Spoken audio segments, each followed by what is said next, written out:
Hello guys, welcome back to my channel and enjoy this fanfic part 2. Let's start the fanfic. Battle of the Bridge. Anko woke up early, managing to witness Zabuza sneaking up on Naruto for a painful morning wake-up call. She stifled a giggle. She should do that to Iruka or Shikamaru. Shikamaru more likely because that lazy wouldn't train unless someone specifically told him to train. She smirked when she heard Zabuza's war cry, a thud, and Naruto yelling at Zabuza at the top of his voice. She moved out of the way as Zabuza ran past her, snickering with malicious glee while Naruto chased Zabuza in an undershirt and boxers, waving his katana in a threatening manner. After they passed, Anko heard a door opening. She turned and saw Shino calmly walking out the boys' room. Shino noticed Anko and greeted her. "Good morning, Anko-sensei. I'm going out to train," Shino said. Anko nodded while Shino jumped out the window into the forest.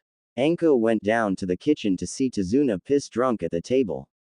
She prodded him awake with a poke from her kunai. "Itai," Tazuna said. Bolting upright, he groaned and held his head.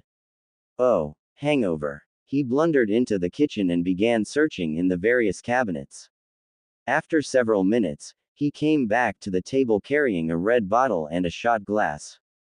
Anko watched in interest as Tazuna filled the shot glass with some bright green mixture from the red bottle. He stood up and dumped the contents of the shot glass down his throat. He stiffened for a moment and collapsed.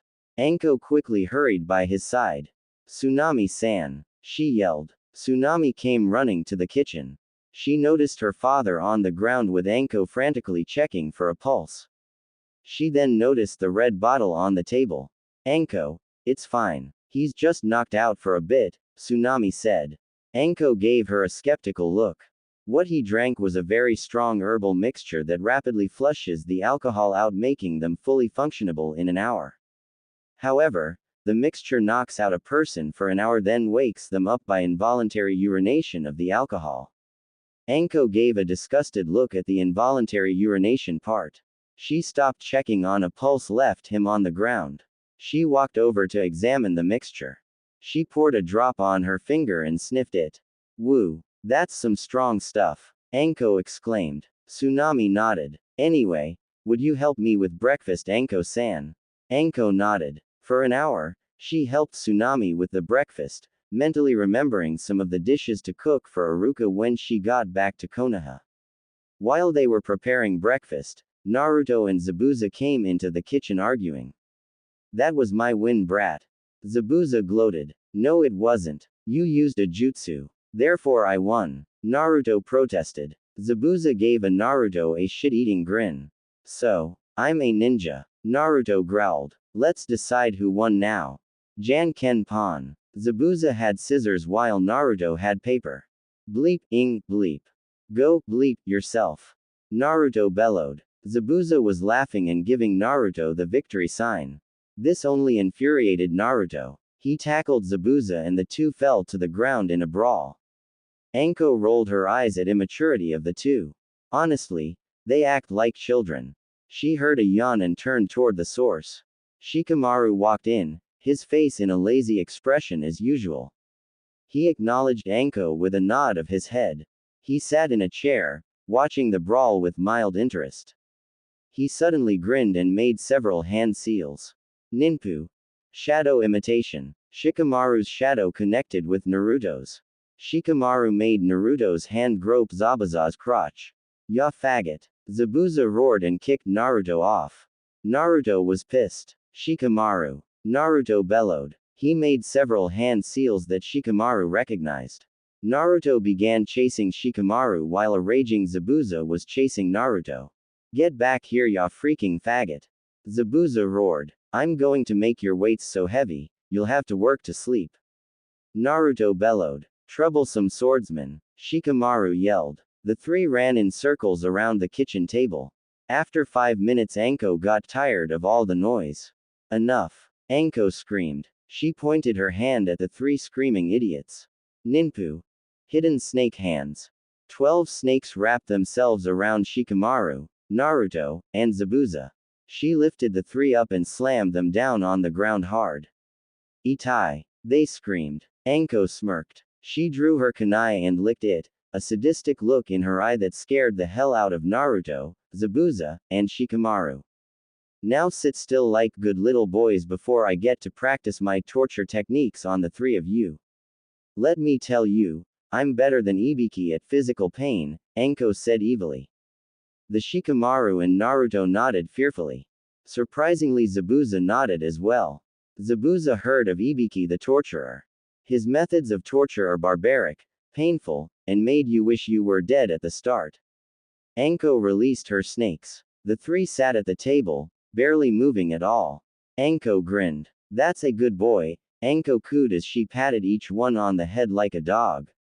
Tsunami sweat dropped but didn't say a word. The kitchen was completely silent as the two women prepared breakfast. Shikamaru farted once and Naruto giggled. Both of them found a knife quivering, dangerously close to their crotch. Zabuza thanked Kami he still had spent years controlling his emotions. Soon Shino walked in and patiently sat at the table. He immediately noticed Naruto sitting completely still along with an awake Shikamaru. He gave Anko a questioning look. They were too loud in the morning, Anko said. Shino nodded. Haku woke up last with Inari behind her. She brightened up when she saw Naruto.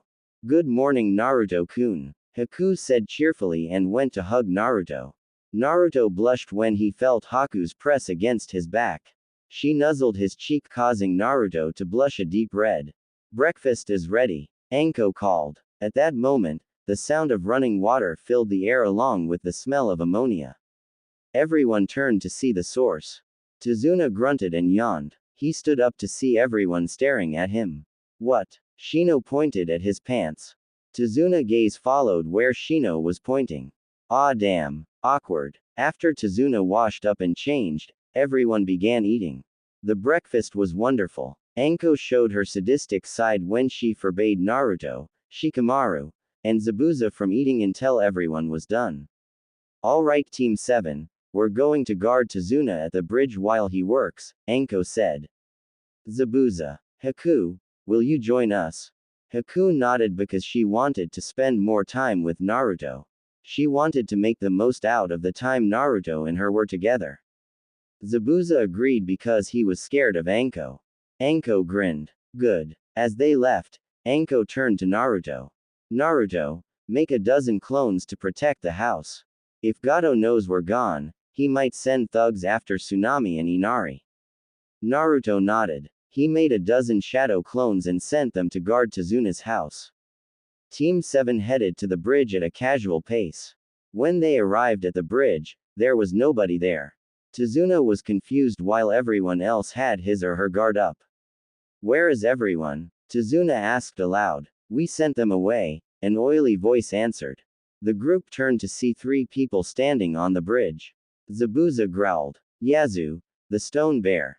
Aoi Rokususho. Katsu Kagaya, the spear of the mist. Yazu smiled. Well Zabuza, looked like you switched sides. Good. I was hoping to be the one to kill you. Yazu charged at Zabuza, wielding his humongous axe. Zabuza blocked the axe and kicked Yazu in the stomach. Yazu reeled back and blocked Zabuza's blade. Zabuza pushed Yazu back and channeled chakra into his sword. Metsujutsu. Chakra wave. Yazu quickly blocked it with his axe, flinching at the power the attack contained. Yazu bit his thumb and made several hand seals. He slammed his hand on the ground. Seals appeared on the ground where he slammed his hand. Summoning jutsu. Yazu roared. A huge puff of smoke appeared.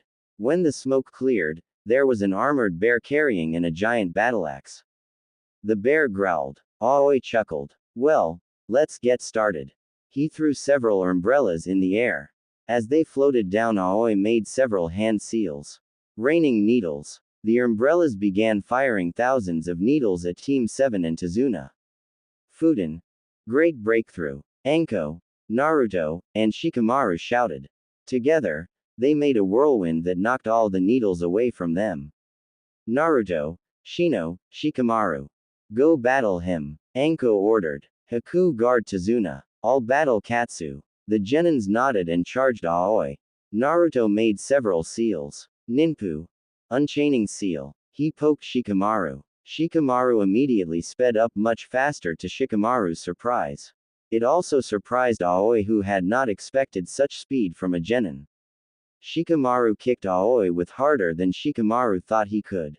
Aoi managed to block Shikamaru's kick.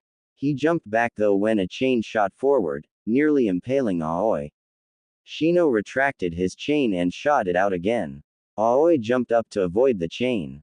Shino smirked. Aoi managed to hear a buzzing sound before he was enshrouded in a mass of Kikai bugs. Immediately they began leaching out his chakra at a rapid pace.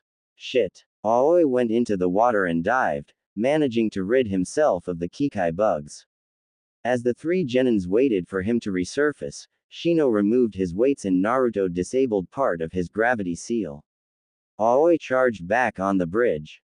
This time, he was wielding the Nadime's sword. The Thunder Spirit Blade. Naruto gasped. Anko was panting. She glared at Katsu, who was breathing a bit heavily. In his hand was a bone-white spear. She couldn't predict the length that damned spear would be. It changed length and shot out like an arrow. It took a lot of her chakra to dodge that spear. Anko bit her thumb. She made several hand seals and slapped the ground. Summoning Jutsu. A large cloud of smoke appeared. Out of the smoke came several large snakes, each of them 40 feet long and had fangs dripping with poison. Katsu eyed them carefully. He had to avoid getting bit by those snakes. Katsu gathered chakra and concentrated. Anko watched in fascination as bone spikes grew out of his body, making him a human porcupine. Shit. Anko thought. With those spikes, Katsu could injure the snakes without moving. Snakes could only attack someone using their fangs and body. No distance attacks. Anko made several seals. Kaden. Fire Dragon. A huge dragon made of fire sped toward Katsu. Katsu dodged it skillfully and stabbed one snake in the head, dispelling it. Another tried to bite Katsu but his spikes impaled the snake through the brain, killing it. Shit. Anko thought. Back in Tezuna's house, two of his thugs were heading toward the house. They knocked down the door. Tsunami screamed as they grabbed her. Mom. Tsunami looked to see Inari hiding behind a wall. Inari. Run. She was knocked out by one of the thugs. Hey, let me slice up the kid. Gato said we only needed one of the thugs said. Make it quick, his partner said. He hoisted Tsunami on his shoulder and watched his partner. Inari ran. He could hear the thug behind him laughing sadistically. He went up to his room and locked it. He went under his bed and pulled out a hunting crossbow Kiaza made for him. He loaded it just when the thug kicked open his door. Inari aimed quickly and fired. The arrow flew straight and true into the thug's neck, killing him instantly. Inari loaded another arrow and went downstairs to see his mom rescued by a Naruto clone. The other thug was dead on the rug. Naruto Nichin, Inari said in delight. He hugged Naruto. Naruto hugged back. I'm proud at you, Inari. You defended your mom well with the cunning of a ninja. Inari beamed. Inari. You need to get the villagers to come to the bridge. Gatos has an army of thugs marching their way to the village. They're going to be on the bridge. Inari nodded, scared but determined. Naruto smirked. He gave Inari a thumbs up. Make me proud. Inari bolted out of the door. Naruto went out to help the other clones thin the ranks of Gato's thug army. Meanwhile at the bridge, Zabuza was having the time of his life. Sure, he was bleeding but cuts in a bite from that damned bear, but he never had a more fun fight. Yazu was getting very worried. Zabuza had managed to dispel two summoned bears with only Kenjutsu. Yazu knew he had the elemental advantage, but would that be enough to defeat Zabuza? Sweden. Water Shark Missile. Yazu looked up to see a water blast in the shape of a shark head toward him. Yazu dodged it but was slapped by the flat side of Zabuza's blade. Yazu flew away bouncing a bit. Come on. Is that all you have? Zabuza roared. He faltered when Yazu crumbled into dirt. Zabuza turned to see Yazu making a long chain of hand seals. Doden. Stone Bear Landslide. A huge number of bear golems made of rock charged him. Yazu smiled. No one ever survived this jutsu.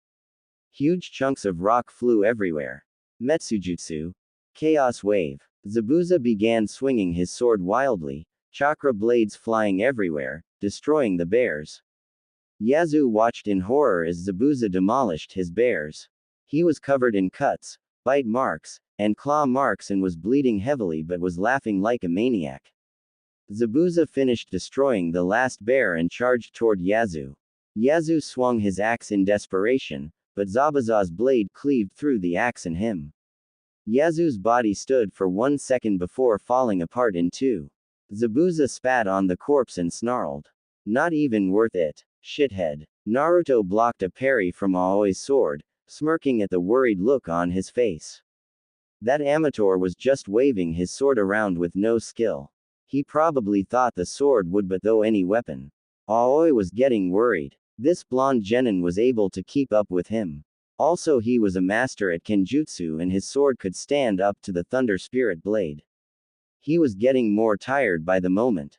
Dodging those bugs while repeatedly breaking out of that damned shadow was taking a huge toll on his chakra.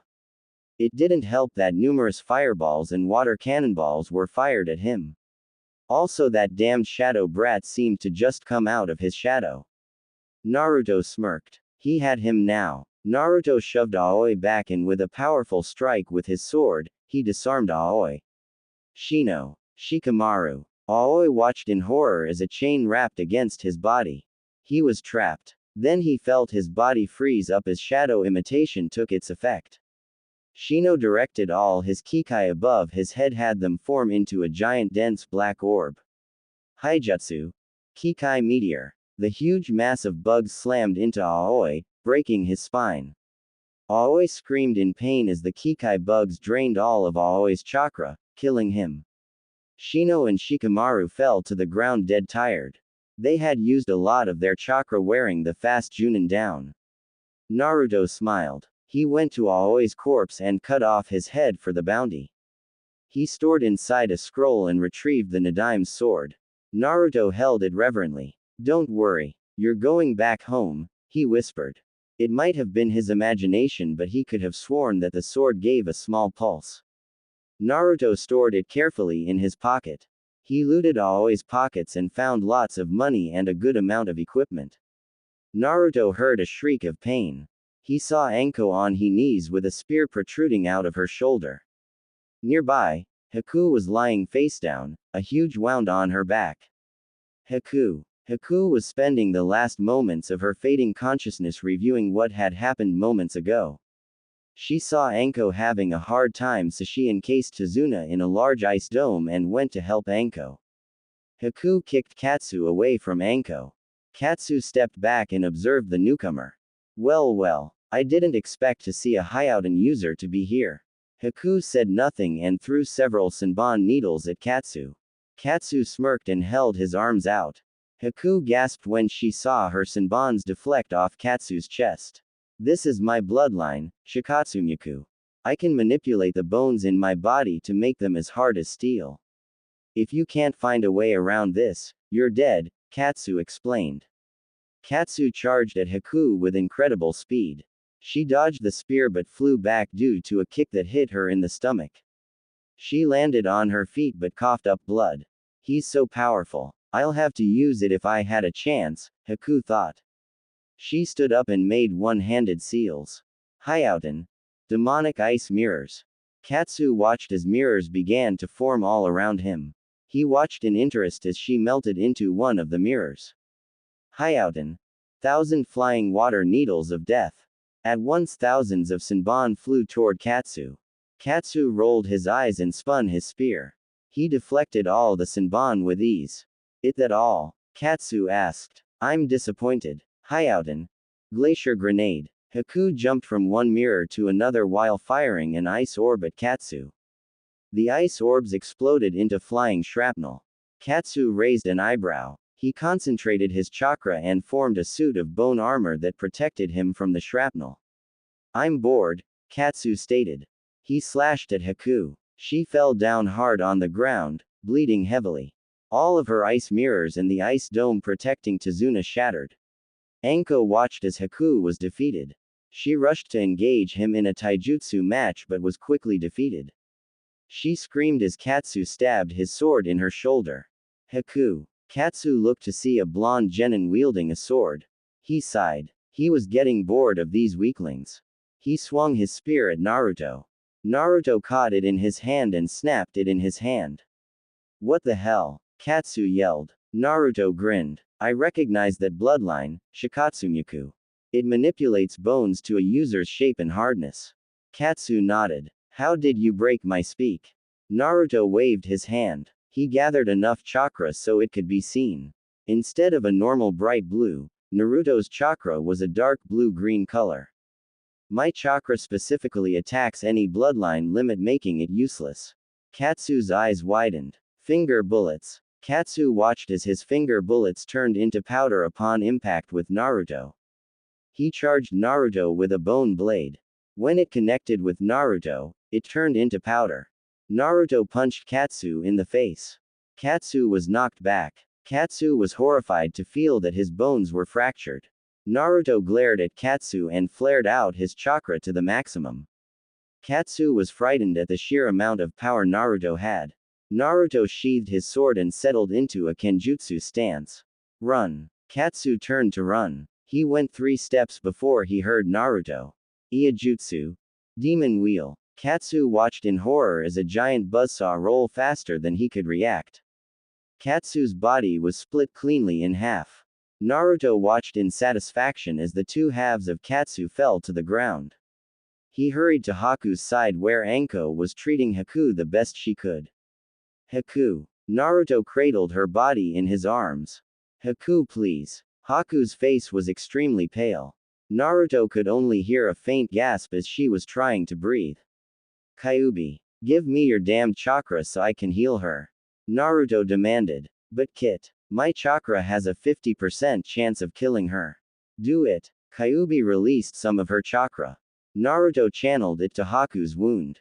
The wound closed up and disappeared without a trace. Soon Naruto felt Haku's gentle breathing. She opened her eyes. Naruto-kun. Naruto began crying tears of happiness. He thought he lost her. He hugged her tightly. Haku was crying also. She thought she would never see Naruto's face again. Inside Naruto's mind, Kyuubi was amazed. It was a miracle. Her chakra along with Naruto's bloodline would have definitely killed Haku. Instead, it healed her at such a rapid rate. Naruto must have willed Kyuubi's and his own chakra to heal her perfectly. Zabuza limped to see Haku and Naruto hugging each other tightly. He could see so much real love in their eyes. He looked down to hide a tear coming down his face. His little girl was growing up so fast. Anko watched the scene in contentment. They really were perfect for each other. It reminded her so much of her and Iruka's first kiss. Without the guy and Lee. And the confused Kakashi. Tazuna walked toward them. He looked at the happy couple and silently prayed for their happiness. He reached for a flask of special sake and toasted to the couple's happiness. Shikamaru smirked as the couple and smirked. He was happy for his friends despite him controlling Naruto to make him do perverted actions. He looked at Shino to see his reaction and sweat dropped. Shino was bawling his eyes out. He was also shouting, "Ow, so touching. I ain't crying. Bastards." Shino, Shikamaru said. "Shut up, I ain't crying. Asshole. Auuu. Who's crying? I can't stop. I love those two. Ow. Ow." Shino blew his nose loudly on his sleeve. Shikamaru stared at Anko who was struggling not to laugh. She couldn't hold it anymore and began laughing. Shikamaru also began laughing. Tazuna joined in along with Zabuza. Shino began laughing, though a soft joyful laughter. Naruto and Haku were lost in their own happy world. Both were happier than they have ever been their entire lives. Fall of a kingpin and the rise of the people. Well, a snide voice said. The group turned to see nearly 100 bandits on the bridge. Many of them were sporting fresh cuts and stab wounds. There was one with a huge slash on his face. In the front was a short man. He was responsible for the depression of Wave Finally the kingpin, Gato, appeared. His fine clothes were ripped in multiple places and he had a deep cut in his face. The man inspected the bridge with an uncaring eye. His eyes widened when he saw all three of his hired ninjas slain, lying in a pool of blood.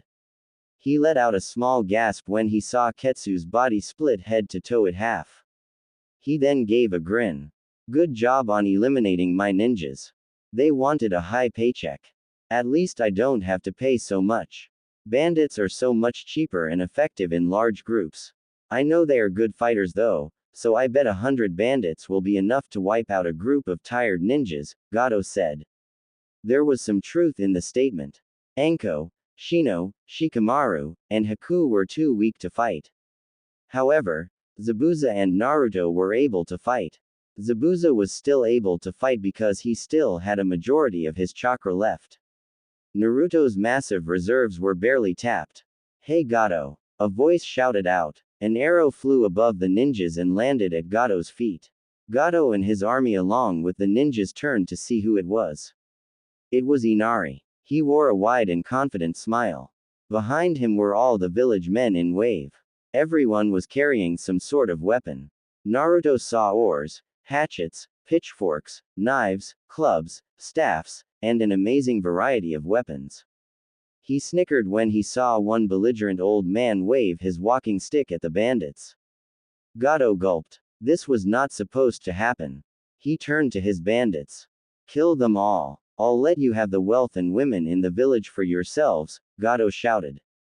The bandits charged, eager for plunder, and slaves charged eagerly. What can untrained villagers do against an army of bandits? Naruto stood up and drew his sword. Nay, Zabuza. What brat? Zabuza asked. First one to kill Gato gets a bottle of sake. Whoever kills the least number of bandits has to walk around for a whole day.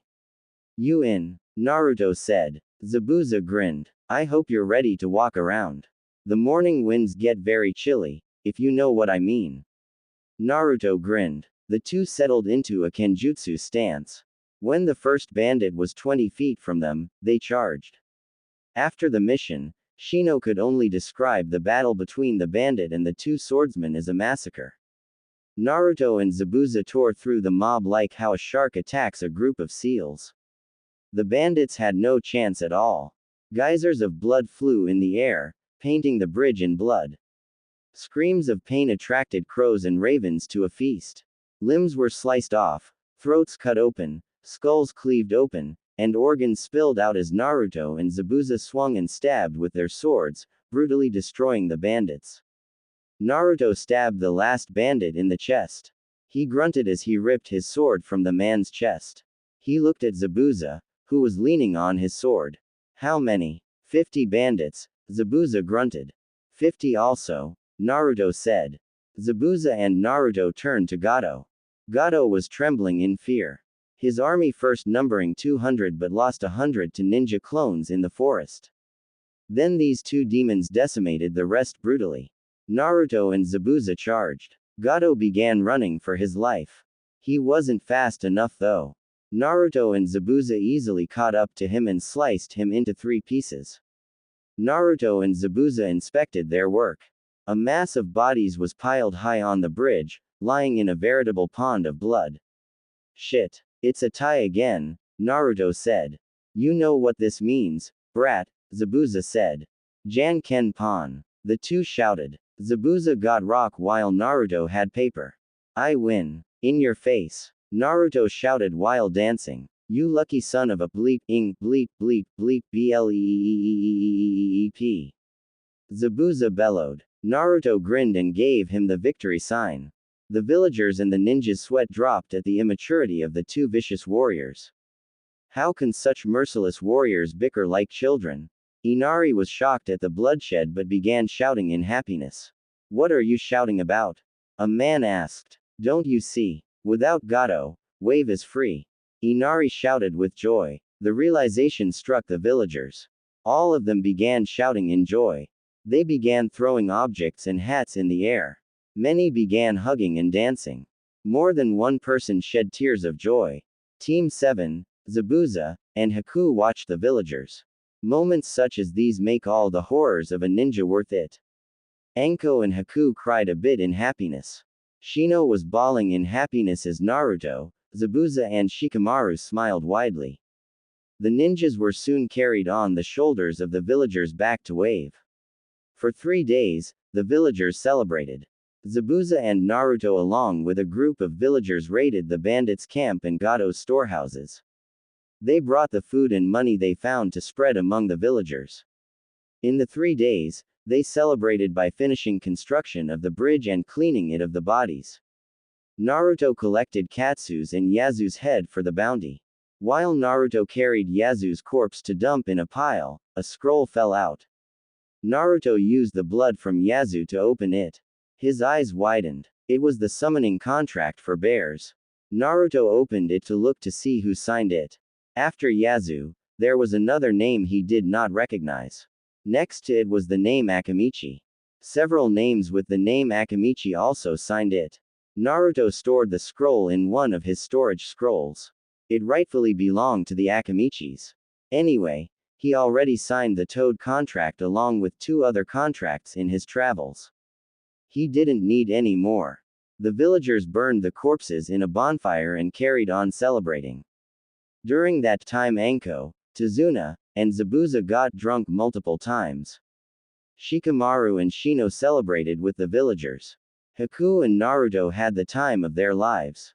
One morning, Naruto asked if he could talk with Zabuza and Anko in private. They were curious but agreed. They met in Tazuna's kitchen. "So brat, what's up?" Zabuza asked. "After this trip is over, I want to know if you want to stop being missing ninjas and start a new life in Konoha," Naruto said. Zabuza was curious. "Even if we did, do you think the Hokage will let us join Konoha? I'm an S-class nin and former Miss Junin. What reason would they have for letting me join? You would be a great addition among Konoha. You are a former member of the 7 Swordsmen and a master at silent killing, Kenjutsu, and Suiten Jutsus. Haku also possesses a bloodline and a powerful one at that. If that isn't enough, I can persuade several council members," Naruto explained. "How?" Anko asked. Naruto smirked. He opened his storage scroll and retrieved the bear summoning contract. Anko gasped. "That isn't a summoning contract, is it?" Anko asked. Naruto nodded. "Look at the names." Anko opened it. "Akamichi. Yep. I can also persuade Shikamaru and Shino to persuade their fathers to vote for Zabuza. Also, once you fill out your report Anko, the council will see how powerful I am and want to be on my good side," Naruto said. Anko and Zabuza shook their heads. The impossible seemed to be likely if Naruto tried it. Zabuza grinned. "Well brat, where would Haku and I live? You could stay at my place until you get settled," Naruto said. "Well, I'm going to ask Haku," Zabuza said. He left to find Haku. Anko and Naruto winced when a ear-splitting squeal reached their ears. Zabuza came back, a bit cross-eyed and wiggling his ear. "She says yes. Thanks, I couldn't tell," Anko said sarcastically. Zabuza glared at her. "Anko-sensei, you should send a letter to the Hokage before we leave," Naruto suggested. "And how do we do that?" Anko asked. Naruto smirked. He bit his thumb and made several hand seals. He then slapped his hand on the ground. Summoning jutsu. A cloud of smoke appeared. The smoke cleared up to reveal a large raven the size of a dog. On its back was a round tube with the kanji speed. The raven bowed to Naruto. "Hello Naruto-sama, might I inquire the reason you summoned me?" the raven asked in a polite voice. "I need a letter delivered as fast as possible to the Hokage of Konoha. It is of great importance to me. Can you do it, Yuru?" Yuru nodded. "I am honored that you chose me to deliver this letter. I shall deliver it to the best of my ability." Anko did not bother trying to deny the existence of a raven contract. She quickly wrote the letter and gave it to Naruto. Naruto placed the letter in the tube and closed it. "May the winds bless your trip," Naruto said to Yuru. "And the stars guide you well," Yuru replied. Yuru spread his wings and flew off with amazing speed. In less than a second, Yuru couldn't be seen. Naruto turned to see Anko and Zabuza staring. What? Is there anything you can't do? Zabuza asked. Anko nodded. I can't fold my tongue, Naruto admitted. Zabuza and Anko sweat dropped. The next day everyone was gathered at the bridge. They wanted to say goodbye to the ninjas that saved their country. Inari struggled not to cry as he said goodbye. The villagers had gathered enough money from Gato's storehouses to pay for the mission and give each ninja a bonus that was equal to an S-rank mission pay while still having enough to rebuild Wave. Naruto patted Inari's head. Hey, make sure you grow big and strong so you can protect this village. With us gone, I'm counting on you. Alright Inari. Inari nodded, struggling no to cry. Okay Naruto Nisan, I promise to protect every person in Wave. Naruto grinned. That's my little bro. Inari beamed and waved goodbye to the ninjas as they left. I forgot to name this bridge, Tazuna said, causing many villagers to sweat drop. Oh I know. The pride of great builder Tazuna, the path of Sake. Tsunami slapped her father. We are not naming this bridge after Sake. Tsunami said sternly. How about the Great Naruto Bridge? Inari said. Many of the villagers nodded. It was a great name. The Great Naruto Bridge. The villagers shouted. They cheered and christened the bridge with a bottle of sake. The trip to Konoha was uneventful. The group took their time traveling. The Genins and Haku trained constantly. They also made drastic improvements under the rigorous training of Zabuza and Anko. Naruto now had a formidable arsenal of Suiton jutsus. Shino was proficient enough with his chain to take on Zabuza and wound Zabuza at full strength. Shikamaru was extremely stealthy and was able to consistently catch Anko in his shadow imitation jutsu before she noticed. Haku became faster and able to hold her mirrors longer while performing a various number of Suiton, Futon, and Hyouten jutsus. When they got to Konoha, an Anbu captain and his team escorted the group to the Hokage Tower. The Hokage dismissed the Anbu ninjas, in order to speak with the group privately. When the Anbu left, the Hokage picked up a sheet of paper. Naruto recognized it as Anko's letter.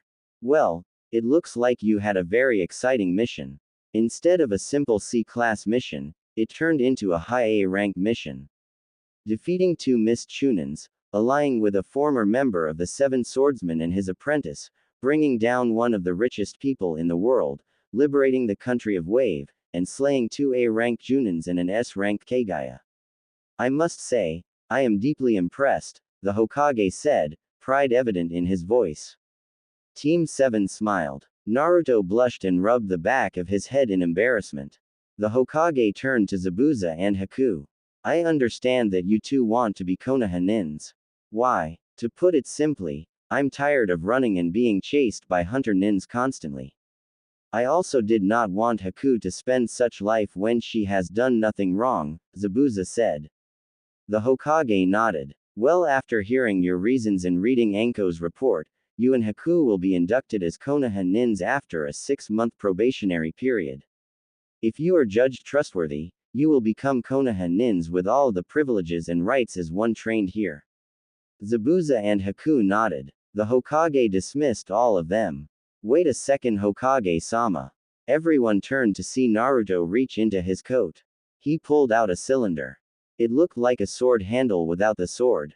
Naruto reverently handed it to the Hokage. The Hokage's eyes widened. Naruto, is this? Yes, the personal sword of the Nadaime Hokage, the Thunder Spirit Blade, Naruto said. The Hokage channeled chakra into the handle. A blade, crackling with energy appeared. The Hokage stopped channeling chakra and watched as the blade vanished. Thank you, Naruto. It is a relief that a relic from one of our greatest heroes have been returned to Konoha. Naruto bowed and left with his team. As soon as they left the Hokage Tower, Naruto asked Shikamaru a question. Hey Shikamaru, do you know where the Akamichi clan house is? Shikamaru nodded. Yeah, the Akamite clan house is right near the Nara clan house. I can show it to you right now. Naruto followed Shikamaru to the Akamichi clan house. The Akamichi clan house was a humble house, big but not showy and exuded a sense of comfort and safety. Shikamaru knocked on the door. Hello. A large man answered the door. He had shaggy red hair and wore armor with kanji for it on it. Despite his warrior-like appearance, he had a gentle face. He looked down and smiled. Hi Shikamaru, if you're looking for Choji, he's with his team right now, the man said. Shikamaru shook his head. Actually, I was showing Naruto where the Akamichi clan house was. I assume he has something to tell or give you. Naruto decided to speak up. Akamichi-san, has your family ever had a summoning contract? It's Chusa, and yes, we did. However, my grandfather's contract was stolen by an Iwa nin during the Third Great Ninja War, Chusa asked confused. What animal was it with? Naruto asked. Shikamaru was confused. What was going on? The bears. Why are you asking these questions, Naruto? Chusa asked. Just a test to see if this really belonged to the Akamichis, Chusa, Naruto said with a grin. He pulled out a storage scroll and retrieved the bear summoning contract. He handed the large scroll to Chusa. Chusa opened it and his eyes widened. Where did you get this? Chusa asked. An Iwa nin by the name of Yazu held it. I was lucky enough to find it in one of the storage scrolls Yazu had on his person. Chusa smiled widely. This calls for a meal. Come inside. Chusa literally pushed the two genins inside his house. He thanked the genins by giving them huge amounts of food inside scrolls. Naruto thanked Chusa. Now he wouldn't have to buy food and save up for now. Chusa merely grinned and said that Naruto is a friend of the Akamichi family and can always come back for a free meal. Shikamaru headed home mumbling about sleeping in a bed. Naruto just shook his head at the lazy Nara. He headed to the training fields to find Kakashi's team training. Sasuke was preparing to launch a Kaden jutsu, but the sight of Naruto made him so angry that Sasuke overloaded the jutsu with chakra and it exploded in his face. He fell backwards from the blast but quickly got back onto his feet. You! Sasuke yelled, pointing at Naruto. Kakashi looked up from his book and saw Sasuke angrily pointing at someone. He looked on in curiosity. Looks like the mere sight of Naruto pushed Sasuke to the edge. Kakashi-sensei. That's the person who ambushed Sasuke-kun before one of our missions, Sakura said. Kakashi was even more interested. So he's the person that managed to knock Sasuke and Sakura in the hospital for several days. Look Sasuke, I have no interest in fighting with you every time I see you. Do you remember our last fight? Naruto asked. He took several steps closer until he was 5 feet away from him. Do you remember my warning? Sasuke flushed in anger. He made several hand seals. Kakashi's eye widened. He made to intercept the jutsu but Sasuke released it before Kakashi could stop it. Kaden. Fire Dragon Flame Missile. A huge flame came from Sasuke's mouth and hit point blank at Naruto. Kakashi knew he was in deep shit. His pupil deliberately killed a fellow shinobi. The same shinobi was a favorite of the Hokage. He hoped he would at least be a Tokubetsu Junin at the end of this fiasco. Kakashi noticed something. There was no scream or groan of pain. He looked closely at Naruto. Naruto was still in flames, but it was as if the flames did not hurt him. Naruto grabbed a piece of fire from his shoulder and ate it. Kakashi's eye bulged. That was simply against the laws of this world, yet Naruto was calmly eating fire off of his body. Naruto soon ate all the fire off and belched a small bit of smoke. Sasuke, use your brain. I showed you in our last encounter that fire doesn't work against me, yet you still used a Kaden jutsu against me, Naruto said. Naruto turned to see Kakashi staring at him. Copycat ninja, Kakashi of the Sharingan. Renowned in the ninja world for copying and mastering over 1,000 jutsus, Naruto said. Kakashi nodded. Also suffers from being chronically late, creates bad excuses, and reads smut 24/7. Kakashi glared indignantly. He read smut 23, 55/7. You must be Naruto. The Hokage told me of your genin exam. He said you were a prodigy amongst prodigies. Sasuke glared angrily. I must gain more power. Once I get the Sharingan, I will become more powerful than Naruto. Then Itachi. Sasuke thought. Naruto looked around. Where's Kiba? He's working with his mother learning and improving clan jutsus, Kakashi said. Naruto looked at the Sasuke. Sasuke was glaring at him. Naruto sighed. Kakashi-san, will you be the referee for a fight between Sasuke and I? Naruto asked politely. Kakashi looked at Sasuke. He was itching for a fight. Kakashi sighed. It would be better to let Naruto to spar with Sasuke. Sasuke's ego has been getting too big. The match will have no rules other than no killing or permanent injuries, Kakashi announced. Will the two combatants come here? Sasuke and Naruto stood 10 feet apart with Kakashi between them. Begin. Kakashi jumped out of the way as Sasuke sent several kunais and shurikens at Naruto. Naruto plucked them out of the air and sent them back at Sasuke. Sasuke dodged them and engaged Naruto in a taijutsu match. Tekai. Naruto grunted. His muscles expanded and compacted as chakra went through the muscles, making them as hard as steel. Naruto stood still as Sasuke kicked and punched him at a rapid rate that soon slowed down. Naruto smirked as Sasuke realized that none of his attacks were affecting Naruto. Naruto pushed Sasuke off of him. As Sasuke stumbled back, Naruto channeled chakra to his legs and kicked out in Sasuke's direction. Ranyaku. A chakra blade flew out and slammed into Sasuke. Sasuke lost consciousness almost instantly. Naruto gave Sasuke a disdainful look. Kakashi, tell him if he ever wants a chance to match me, he must have something to fight for.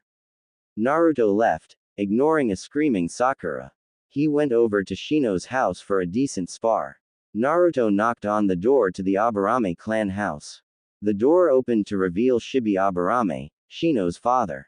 Naruto bowed. Good afternoon Aburame-san. May I speak to Shino?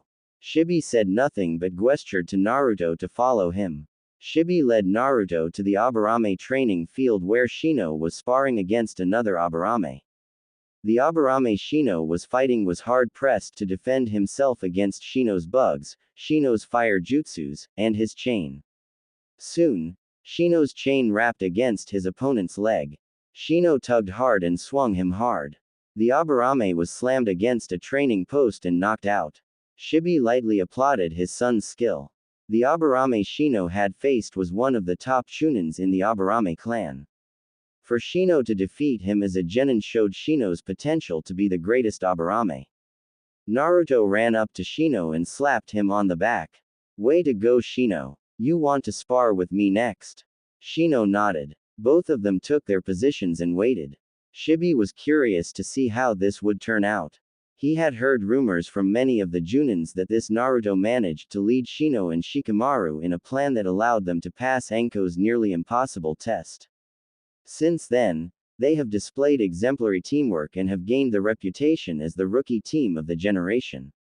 Under Naruto's advice, Shino diversified his abilities to not only include clan jutsu but also weapons, ninjutsu, taijutsu, and genjutsu and combine them together. It has only been 3 months but Shino was able to take down a Junin with the help of Shikamaru and Naruto. Naruto moved first. He drew and thrust his sword at Shino in one fluid movement. Itoryu. Cannon. A large orb much faster than Naruto's bullets slammed into Shino.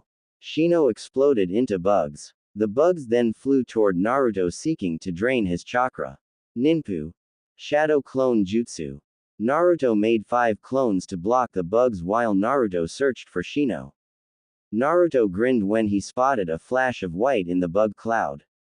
Metsujutsu. Chakra Wave. Naruto swung his sword into a section of the bug cloud. Shino was knocked out of the cloud by a blade of chakra. Shino quickly made hand seals and blew. Kaden. Heat Wave. Shino blew for 5 seconds. When he finished, he disappeared back into the bug cloud. Naruto frowned. Thanks to the Shino's jutsu, any Fuden jutsus will be off target due to the displacement in air pressure. Naruto had an idea and made several hand seals. Sweden. Ice Fog. A chilling mist surrounded the field. It countered with Shino's heat wave causing the air to be extremely moist. Ninpu.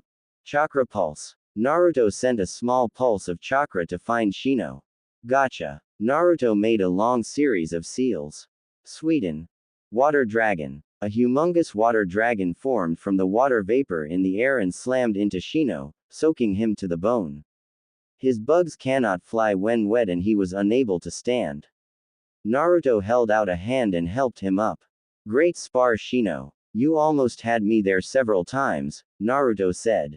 Shino nodded. The two turned to see Shibi clapping loudly. Wonderful match. I must say, I now believe that the Aburame clan must start to diversify. Our bugs are useful tools, but we must also not rely on one trump card to win a battle, Shibi said to Shino. Well, see you, Shino. Naruto said. He left and went to his apartment. He opened the door to see Haku walking in a towel. Naruto quickly closed the door, counted to 10, and went back in. Welcome home, Naruto-kun. Zabuza is walking around Konoha at the moment. I hope he does not get lost. He has a terrible sense of direction, Haku said. Meanwhile, Zabuza was muttering to himself, trying to find a store to buy sake. Let's see. The guy said to go north for a block and then west for 2 blocks. North is always coldest and west is my left side. Quote. Needless to say, with that kind of directional skills, Zabuza was hopelessly lost.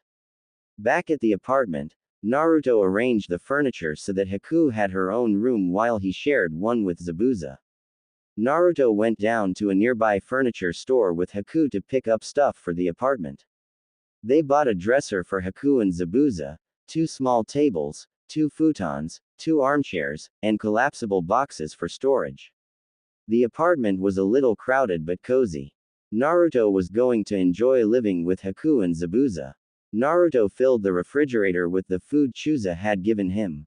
There were several pounds of meat, lots of fruits and vegetables, flour, rice, and milk. Naruto was surprised to find spices included.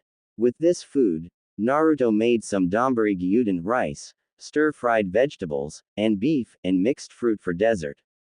Since Zabuza was hopelessly lost around Konoha, Haku and Naruto had a pleasant dinner all to themselves. They soon went to sleep waiting for Zabuza. Meanwhile, Zabuza was pissed. He had wound up in the gay district of Konoha multiple times and was tired of being chased by gay drunks. He turned around a corner to see receive full blast that god-awful genjutsu.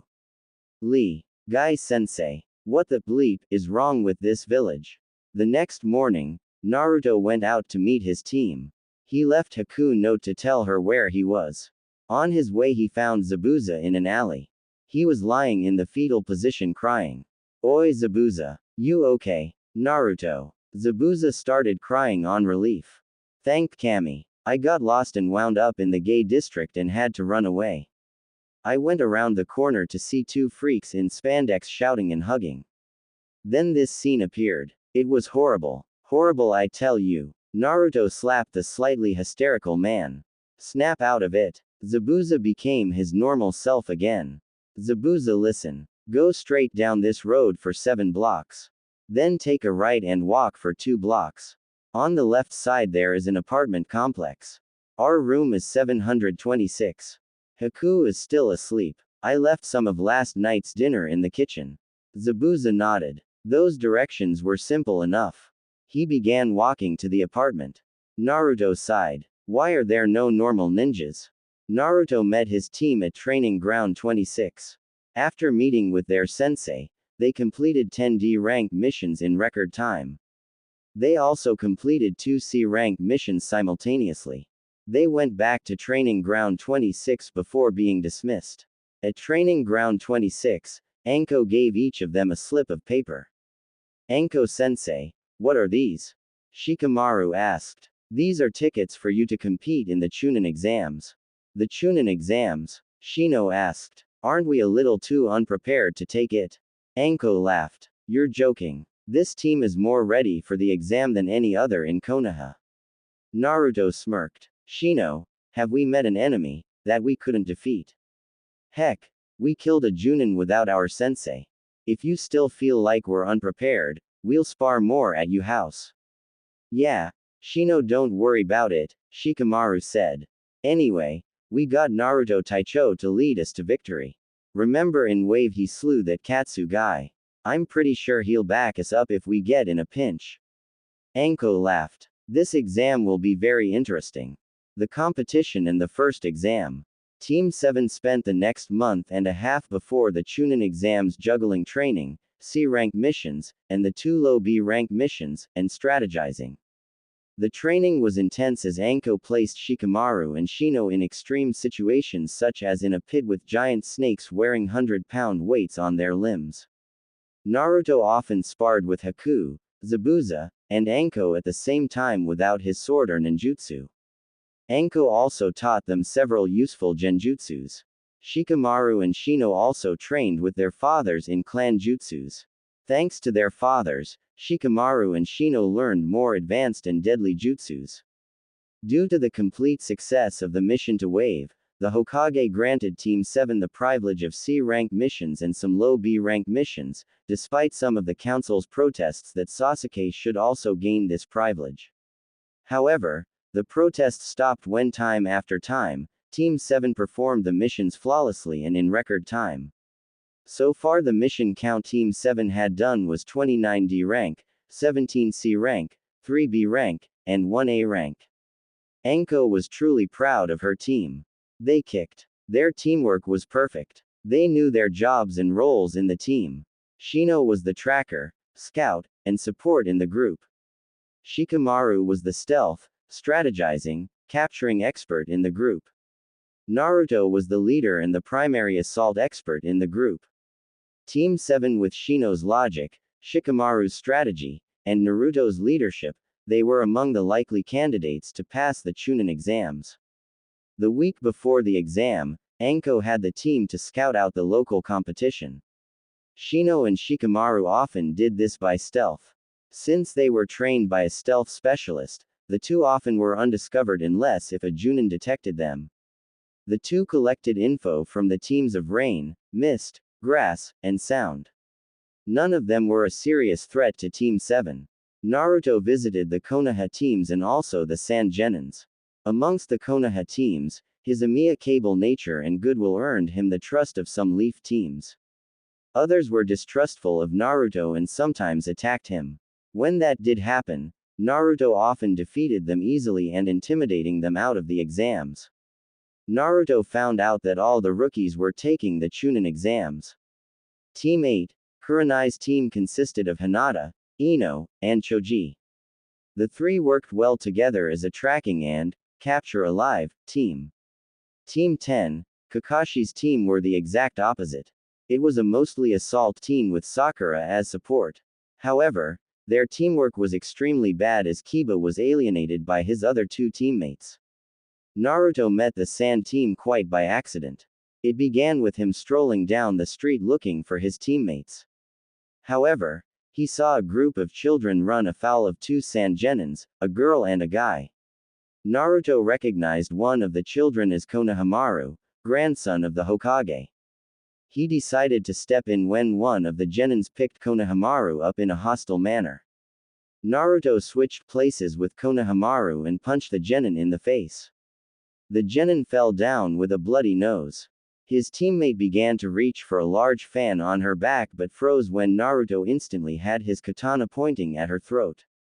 You know, if you're visiting a foreign village, you should attract as little attention as possible. Thrashing the Hokage's grandson just because he accidentally bumped into you is definitely asking for trouble, Naruto drawled. He watched as the girl glared at her teammate who paled under his thick face paint. Naruto smelled the air and detected a ninja smelling of dust and blood hiding in a tree. Whoever you are, come out. I can smell you in the tree nearby, Naruto called out. The ninja who was hiding came out. He was shorter than Naruto, had red hair, and a large gourd on his back. It was his eyes that stood out the most though. They were dead looking but glinted as if the ninja was hiding something. Naruto noticed out of the corner of his eye that the two Genins he met were pale white and sweating like crazy. Gaara, the painted ninja stammered. Gaara looked at him. Shut up before I kill you, Gaara said almost without concern. Naruto saw the paint start to dribble by the huge amount of sweat coming down the painted Genin's face. Gaara turned back to Naruto. My apologies for my teammates. They have been eager to compete. Much too eager. Naruto sheathed his katana. No problem. Here's a tip. Don't attract too much attention. That way, you'll have a better chance in the exams. Gaara nodded. Thank you for this advice. I'll be looking for you in the exam. Naruto. Naruto Uzumaki. Naruto said. Gaara nodded. Until next time. Kankuro. Tamari. Let's go. Naruto watched the Sand Genins go. He felt something familiar when he was talking to Gaara. Something familiar and dangerous. Naruto shrugged. He turned to see the three children that had bumped into the Sand Genin. They were looking at him with adoring eyes. You're so cool, Nissan. They said in unison. Naruto's sweat dropped. Thanks, but who are you? I know Konohamaru by the old man, but not you two squirts, Naruto said. The girl in the group spoke up first. My name's Moegi. And I'm Udon, the kid in the glasses said. My name's Naruto Uzumaki. Pleased to meet you, Naruto said. Can you teach us to be strong? Konohamaru asked. Naruto grunted in disbelief. Please, Nissan, Moegi asked. All three were making the puppy eyes, pouting look. Damn, Naruto thought. I still can't resist that look. Do you want to be strong? Naruto asked. The three nodded eagerly. Then my first challenge is to prank several Chunins and some Junins at the same time. Purposely let them see you and outlast them in a chase, Naruto said. The three tilted their heads in confusion. Why Naruto Nissan? Konohamaru asked. Planting pranks takes stealth. Outrunning them takes strength and stamina. Having such a number caught in prank at the same time takes cunning. These three things are the abilities a ninja must have to be the best, Naruto explained. Now when you are able to do that 3 times in a row, that tells me you will be ready to be taught the secrets of the ninja. The children nodded. When we do, you'll teach us, right? Naruto grinned. I'll teach you my favorite moves if you're able to, guys. What are we waiting for? Konohamaru shouted. Moegi, get some eggs and flour. Udon, get some string, scissors, and nails. I'll get some rulers and stuff. Let's meet at Ojiazin's office in 2 hours. Udon and Moegi nodded. They bolted. Eager start. Naruto chuckled as they ran as fast as their little legs could carry them. He chuckled, knowing he released a scourge on the ninjas of Konoha. You do know it'll be years before they complete the task, Kyuubi said. If they still persevere through all the failures, I'll know if they have the willpower to keep striving to be the best even in times of darkness and pain, Naruto responded. Kyuubi was impressed by Naruto's answer. He was right. Even the weakest ninja can defeat a prodigy if they were determined enough. As the week ended, Team 7 was fully prepared for the Chunin exam. They knew the most of the competition's ability and prowess and were confident that they could beat them. Each of them were relatively well balanced in taijutsu, genjutsu, and ninjutsu. Naruto admitted that Gaara was the only that worried him. They made a note to avoid the Sand team as long as possible. Anko told them the details and time of the test. When she finished, she had final words to say. I want you to be careful. Listen to Naruto as he is experienced enough to lead you. Naruto, listen to Shino's and Shikamaru's advice as they are smart enough to avoid useless battles and accidents. There is a high chance of death in these exams, so don't goof off, Anko warned. I also want to say I am proud of all of you. You are known as the strongest Genin team in Konoha and deserve it. It is likely you'll return as Chunins and soon Junins. I hope you pass and make yourselves, me, your family, and Konoha proud, Anko said, her eyes watery. She gave them a group hug. Oh wait, we need to get a picture before you go. Anko exclaimed. She pulled out a camera and made a shadow clone. The shadow clone took the camera and held it up. Now get a bit closer. That's good. Now everyone get ready. 1, 2, 3. Say sushi. The Anko clone said. Sushi. Everyone said. Afterwards, the picture turned out great. Shino and Shikamaru flanked Naruto while Anko was behind them. Naruto and Anko had huge grins on their faces while Shino and Shikamaru had smaller smiles. Behind the group were several trees and the Hokage monument being illuminated by the sunset. Now, report to room 301 in the academy building at 9 o'clock sharp. Good luck, Anko said. The genins headed to their homes. Naruto went straight back to the apartment. He opened it to see Haku cooking dinner and Zabuza drinking sake. Hello Naruto-kun. I'm making yakitori and gyoza. Does that sound good to you? Haku said. Yeah, that does sound good, Naruto said. Naruto placed some plates and chopsticks on the table and patiently waited for dinner. So brat, do you think you're ready? Zabuza asked. Naruto nodded. Zabuza grinned. Good. Now I want to see you pass. I can't have my sparring partner to always be a genin. At least as a chunin, you won't be thought of as a mama's boy who needs his mama to guide him in missions. Zabuza smirked as Naruto glared at him. Haku smiled a bit and served dinner. The dinner was delicious. They ate a small quiet dinner together, everyone enjoying the first dinner they had together in a month. After dinner, everyone went to bed. As Naruto came back from the bathroom, he saw Haku in his futon. Haku, what are you doing in my futon? Naruto asked. Haku pouted. I wanted to sleep in the same futon with you. Naruto sighed. You do know Zabuza shares the same room as me. Haku shook her head. Not anymore. I convinced Zabuza to switch rooms with him. Naruto sighed, knowing he wasn't going to win this conversation. He lifted the covers of the futon to reveal Haku wearing only a Naruto's t-shirt and panties. Naruto nearly had a nosebleed. Naruto laid in his futon and blushed as Haku hugged him tightly. Make sure you come back, Naruto. I wouldn't know what to do if you died, Haku whispered.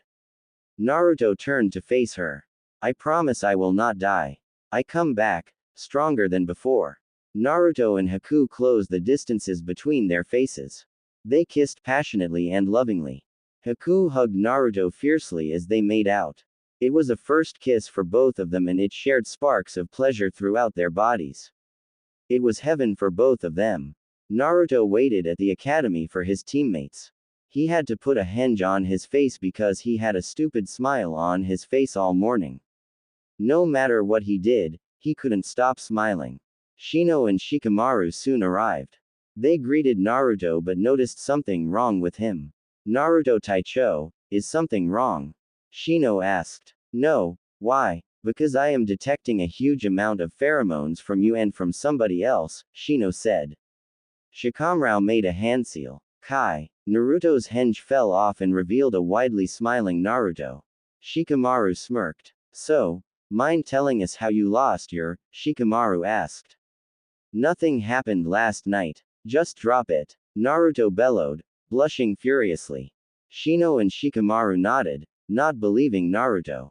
The academy was full of genins waiting to take the test. Team 7 walked around and saw a fighting on. Naruto went to have a look. He saw the weirdo Miname on the ground with a bruise on his face. His teammate was on the ground beside him. They were looking at two genins guarding the testing room center. Please let us in, the Miname said. We just want to take the Chunin exams. One of the genins laughed. If you can't stand up to us, you aren't going to survive the exams. We've taken it 3 times and still haven't passed it. You're better off leaving if don't think you're up to it. That's right, but you will let me through and remove the genjutsu on the door, an arrogant voice said. Naruto slapped his face. That idiotic Uchiha. Sasuke strutted up with his team to the two genins. The genins smirked. So you saw through the genjutsu The door revealed to be a section of the wall. The genin launched a swift kick at Sasuke. Sasuke lifted his leg to intercept the kick with one of his own. Several things happened in a blink of an eye. The Miname came between the two and grabbed their legs with his hands. Behind Sasuke and the other genin, Shino and Naruto had a kunai at their throats. Sasuke, I sometimes wonder why the council favors you. Didn't you see if you kept quiet about the genjutsu, you would have noticed it cut down on competition, Naruto scolded. Sasuke smirked at Naruto. The black eyes gave way to the Sharingan with 2 tomos in each eye. Now that I have these eyes, I'll be able to become much more powerful than you can dream, Sasuke gloated. Naruto rolled his eyes. Sasuke, until you know the meaning of hard work, you will never beat me. Only those who work the hardest will become great. Shino signaled to Shino to release his hostage. Naruto glared at the genin. What are you doing here, Kotetsu? Get back to the Hokage's office, Naruto snapped. Kotetsu grimaced but left along with the other genin. Naruto was about to walk away when he someone tapped his shoulder. He turned to see a Hyuga with long black hair looking at him. Can I help you? Naruto asked. What is your name? The Hyuga asked. Naruto smirked. I'll tell you if you introduce yourself, Naruto answered back cheekily. Neji Hyuga, the Hyuga said. Naruto Uzumaki, nice to meet you, Naruto said. The Miname went up to him and struck a pose. I am Rock Lee, student of the Taijutsu master Maida Guy. Naruto glared at Lee. I have a problem with you and your sensei, Naruto growled. Shino, Shikamaru, Neji, and his teammate were surprised that Naruto had a problem with Lee and Guy. What is it? Lee asked, hoping to fix the problem. Both of you use that goddamn genjutsu whenever you're hugging. You're a menace to society. My roommate was traumatized by the sight of your genjutsu. And he's an elite Junin.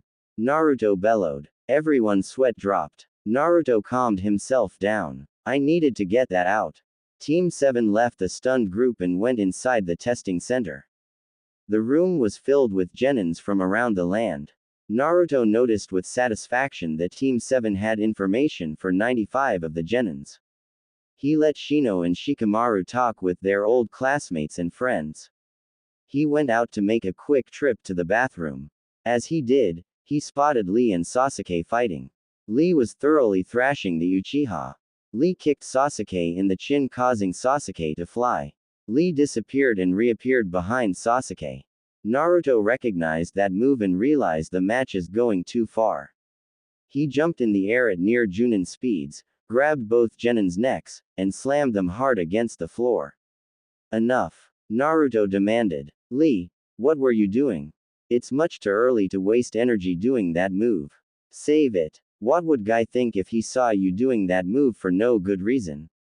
Lee started to weep. You're right, Naruto-san. Guy-sensei would be ashamed of me. I shall do 5,001 armed push-ups to discipline myself.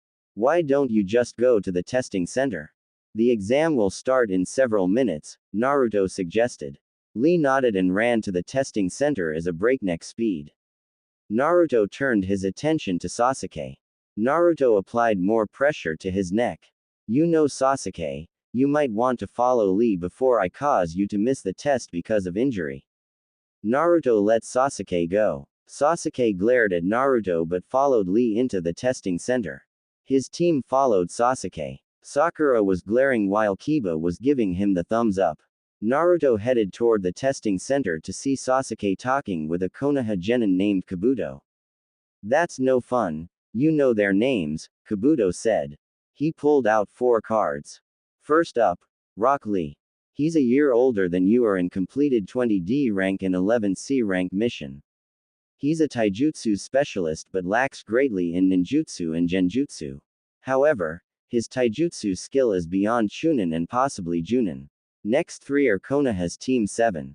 They are Shikamaru Nara, Shino Aburame, and Naruto Uzumaki. They are in your graduating class but have extremely impressive stats. They have completed 29D rank, 17C rank, 3B rank, and 1A rank missions. They are a well-rounded team with no real weakness in taijutsu, ninjutsu, or genjutsu.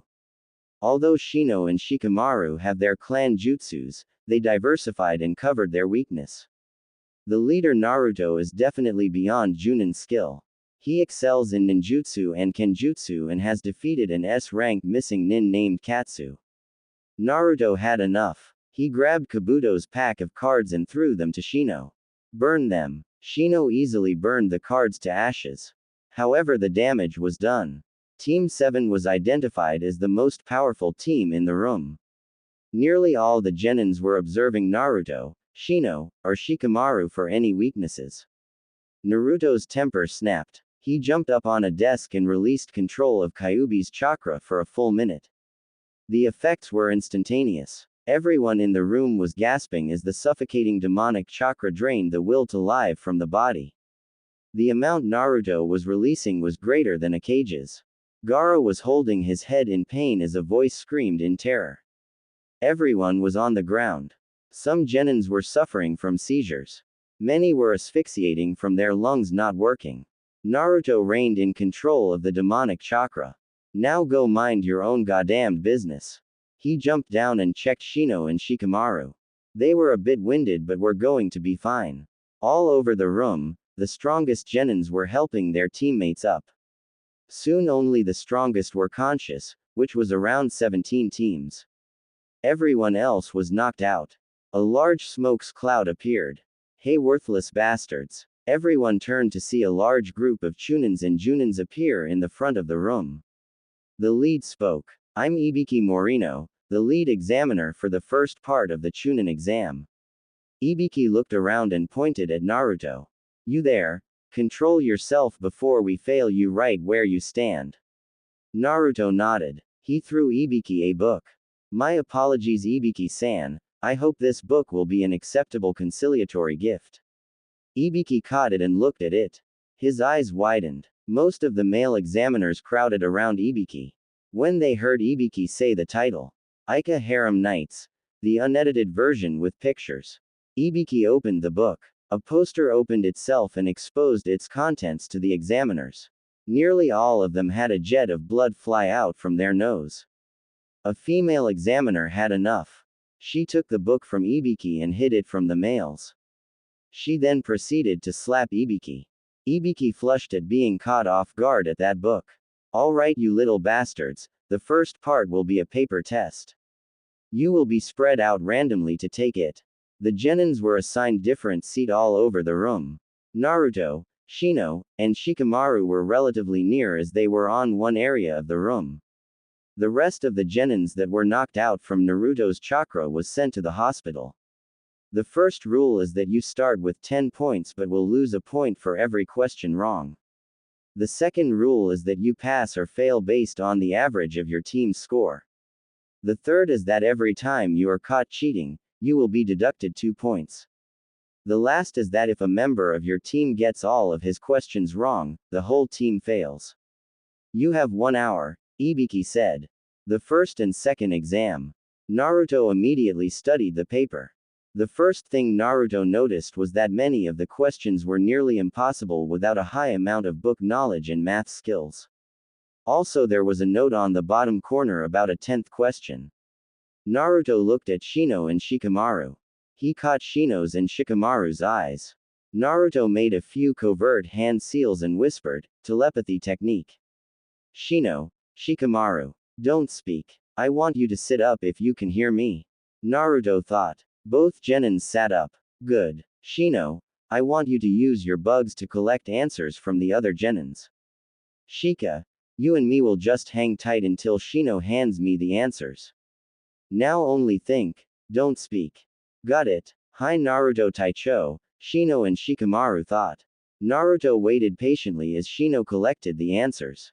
So Naruto, what happened last night? Shikamaru thought. Shut up pervert. Shino was able to quickly get all the answers.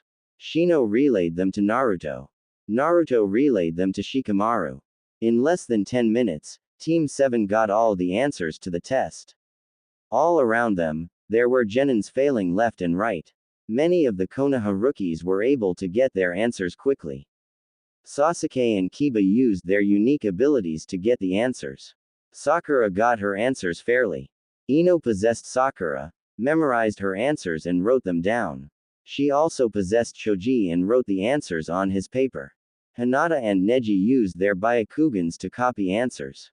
Lee and his teammate used mirrors to convey answers. Gaara used his abilities to cheat off of a genin.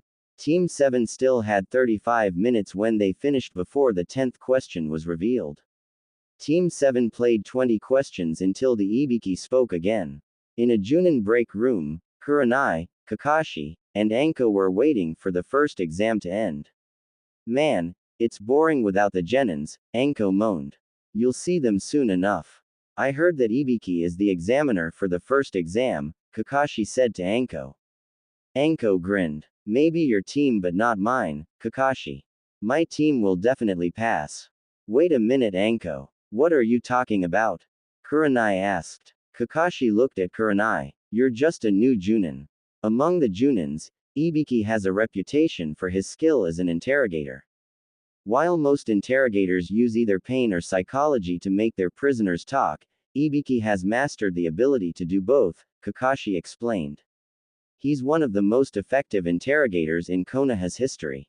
In other countries, he's labeled an A-class nin but has a nickname, Ibiki the Sadist, Anyo added in. As all of you know already, the 10th question will be revealed now. However, this question is an all-or-nothing question. However, if you answer incorrectly, you will fail automatically, and be forbidden to take the Chunin exams in Konoha ever again, Ibiki said. He let out subtle killing intent during his speech and increased it dramatically at the end. Every genin felt it and became extremely nervous except a few. However, you can choose no to take it. If you choose not to take it, you and your team will automatically fail but will be permitted to participate in any future Chunin exams in Konoha. At once there was an uproar among the genins. Silence. Ibiki roared. The genins silenced almost immediately. Now if anyone doesn't want to answer the 10th question, raise your hand. The examiners will escort you and your team out, Ibiki said. Naruto looked around. A large number of genins were leaving. He also noticed Sakura's hand start to go up. Shika. Stop her. I want to fight Sasuke in the finals, Naruto ordered. Shikamaru stopped her using shadow imitation jutsu. Naruto grinned. He knew Sasuke and Kiba were sure as hell not going to quit. Naruto took another glance around. All the rookie teams were staying in. Lee's and Gaara's team were staying also. Naruto grinned. All the strong teams were staying. Naruto looked back to the front. After everyone who had chosen not to take the test left, Ibiki spoke. Now that all the weaklings are gone, you all pass, Ibiki announced. Everyone was surprised. What? A mist genin asked. Sakura stood up. Then what was the first 9 questions for? This was a test of your intelligence gathering skills. I made the rules to put pressure on you as if this was a mission, Ibiki explained. What about the 10th one? Kiba asked. It was a test of your fortitude. The painful choice I had given you is a reality to Chunin's every mission of lives. These choices based on the info you have collected are in every mission you will ever undertake, Ibiki said. Now you have made it through the first part of the exam. I wish you luck on the next part, Ibiki said. Suddenly, a large man fell through the roof. A very familiar man. Zabuza, Naruto said loudly. Zabuza grinned from under his mask. Nice to see you too, brat. Now I'm Zabuza Momochi, the examiner for the second exam, Zabuza said. You bastard traitor, a mist genin growled out. A kunai stabbed beside his hand, deeply into the table. The mist genin looked to see Naruto with his hand still in a throwing position. Watch who you're insulting, asshole. Next time I'll aim at your head, Naruto growled. Zabuza cleared his throat. 20 teams. Now, get in you teams and follow me to the second exam. Naruto made a quick note on the bottom of his exam and hurried after his team. He joined Shino and Shikamaru as everyone exited the room. Ibiki gathered the test papers. He picked up Naruto's and saw an interesting note. Ibiki-san. There is a genin by the name of Kabuto. He is dressed up like a leaf genin but has information about each genin that only a spy should have. I suspect he is a Chunin or Junin disguised as a genin in order to spy against the village for something big. Ibiki chuckled. The Hokage was right about this one and his team. While everyone had between 2 through 4 mistakes, Team 7 had made a total mistake of 1. They were experts and truly skilled. Only a Junin or High Chunin could pass the test with only a mistake. Zabuza led the remaining genins to a large forest surrounded by a fence. This is where the second exam will take. This area is called Practice Arena 44. Also known as the Forest of Death. Naruto examined the forest and grinned. He nudged Shino and Shikamaru. Home sweet home, guys. Naruto said. The other two nodded. Anko had dumped them here several times as survival training. She also sent several huge snakes after Shino and Shikamaru. They trained and explored in the forest so much that they practically knew the forest like the back of their hands. Zabuza pulled out a map. The forest is a complete circle. In the middle is a tower. However, in the forest live some of Konoha's deadliest creatures. In addition to that, there will be enemy ninjas fighting for these. Zabuza held up two scrolls. One was white with the kanji, heaven, and the other is black with the kanji, earth. Each team is given one of these scrolls. In order to pass this exam, a ninja team must have both of these and bring them to the tower. 9 of these teams will get a heaven scroll and 9 teams will get the earth scroll. You will not open these at all.